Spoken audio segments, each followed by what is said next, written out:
ಹಾಡು ಹೋಗಲೇ ಆ ಪ್ರಮಾಣದಲ್ಲಿ ಹೊಡೆದು ಕೊಲ್ತಾರೆ. ನಿಮ್ಗೆ ಇಂಟೆಲಿಜೆನ್ಸ್ ಫೇಲ್ಯೂರ್ ಅಲ್ಲ ನಿಮ್ದು. ಸ್ಟೇಟಸ್ ಹಾಕಿದ್ದಾರೆ. ಮತ್ತೆ ಅವನ ಆರೋಪಿ ಮಾಡಿ ಆರೋಪಿ ಅವ ಕೋರ್ಟ್ನಾಗ ಏನಾಗ್ತದೆ ಗೊತ್ತಿಲ್ಲ. ಕಾಂಗ್ರೆಸ್ ಸರ್ಕಾರ ಬೇಕಂತಲೇ ಆರೋಪಿ ಮಾಡಿರ್ಬೋದು.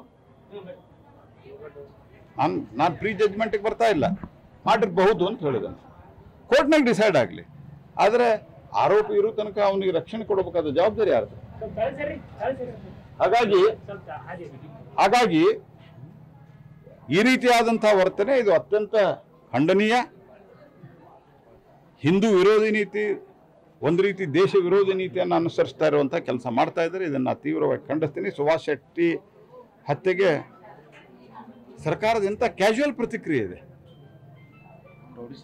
ರೌಡಿ ಶೀಟರ್ ಅವರೆಲ್ಲ ರೌಡಿ ಶೀಟರ್ ರಸ್ತೆದಾಗ ಹೊಡಿಬೇಕು. ಹಂಗಾರೆ ಏನು ಮಾತಾಡ್ತಾರೆ ಮುಖ್ಯಮಂತ್ರಿಗಳು? I strongly condemn this attitude. ಮತ್ತು ಈ ಒಂದು ಇದೇನಿದೆ ಅಲ್ಲ ವರ್ತನೆ,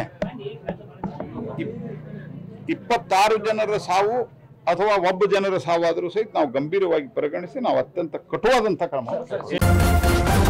ನ್ಯೂಸ್ ಫಸ್ಟ್ ನಿರ್ಭೀತಿಯಿಂದ ನಿಮ್ಮ ಪರವಾಗಿ.